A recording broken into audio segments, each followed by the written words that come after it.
আসসালামু আলাইকুম গাইজ, কেমন আছেন? আশা করি সকলে ভালো আছেন। সকাল সকাল বাসা থেকে বের হয়ে গেলাম আর যাচ্ছি একটু টঙ্গীতে, মানে একটু দরকারে, খুবই গুরুত্বপূর্ণ, যেটা বাসা থেকে বের হয়ে ভাবলাম একটু ছোটোখাটো একটা ভিডিও করি। তো আমি যেহেতু গাজীপুরের আশেপাশেই থাকি, তো ডাইরেক্ট সরাসরি বাসে উঠে পড়লাম। এখান থেকে বাসে সরাসরি শালনা আসলাম। আসলে গাড়ি ঘোড়া যানজট তো অনেক রাস্তাঘাটে, মানে গাজীপুর আমি যে কয়বারই আসি সেই কয়বারই জামে পড়ি।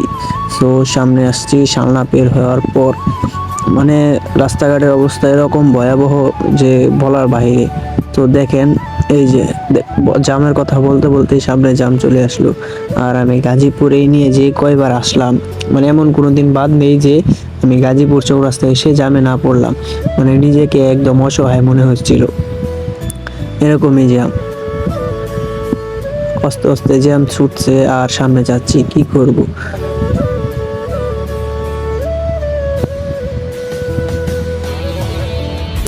সো ফাইনালি আমাদের জ্যামটা ছুটেছে।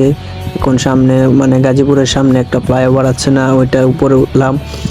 আর মেবি ফ্লাইওভার সব কয়টাই বন্ধ করেছে দিয়েছে, এটা দিয়ে উঠতে পারছি। পরবর্তীতে আমাদের নিচ দিয়ে যেতে হয়েছে, কারণ আপনার সব সাইডে পুলিশ পাহারা দিচ্ছে, বাসদের ফ্লাইওভারে উঠতে দিচ্ছে না। শুধু মাইক্রো, মানে প্রাইভেট কারগুলো যেগুলো আছে এগুলাকে উঠতে দিচ্ছে। আর আমি বাসের একদম সামনে বসছিলাম, সামনে বসে ভাবলাম একটা ভিডিও করি। তো টঙ্গী চলে আসলাম। টঙ্গী এসে একটা মজার ঘটনা ঘটছে। আমাকে না দুটা ছিনতাইকারী ধরতে চেয়েছিল, মানে আমার ফোনটা নেওয়ার জন্য, দুটা ছোট ছোট ছেলে। সো টঙ্গী যারা আসবেন একটু সাবধানে আসবেন, কারণ ফোন যে কোনো সময় চুরি হতে পারে। টঙ্গী প্লাস আবদুল্লাপুর, মানে এখানে বেশিরভাগ চুরি হয়। বসে থাকতে থাকতে বোরিং হচ্ছিলাম, সো আমার বন্ধু চলে আসছে, কিন্তু আমার বড় ভাইয়ের আসার এখনো সময় হয়নি।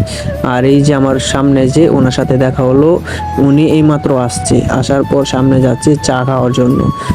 মানে কি বলবো, উনি অনেক লেট করে আসছে। সো ওই যে এটা আমি, আর সামনে আমার বন্ধু প্লাস আরেকজন আসছে অনেক দূর থেকে। সো সামনে যাচ্ছি, একটা চায়ের দোকান খুঁজছি, আশেপাশে চায়ের দোকান আছে নাকি, সামনে যাচ্ছি চা খাওয়ার জন্য। ওই যে আমরা চায়ের দোকানে বসলাম, বসে চা খেলাম। ওই যে ওনার বড় ভাইয়ের সাথে কথাবার্তা বললাম, কথাগুলো আমার ভালো লাগলো। ওনার সাথে কথাবার্তা বলে শেষ করে এখন বাড়িতে চলে যাচ্ছি। সো ভিডিওটা এই পর্যন্তই। ভিডিওটা কেমন লাগছে সকলে কমেন্ট করে জানাবেন। ভালো থাকবেন।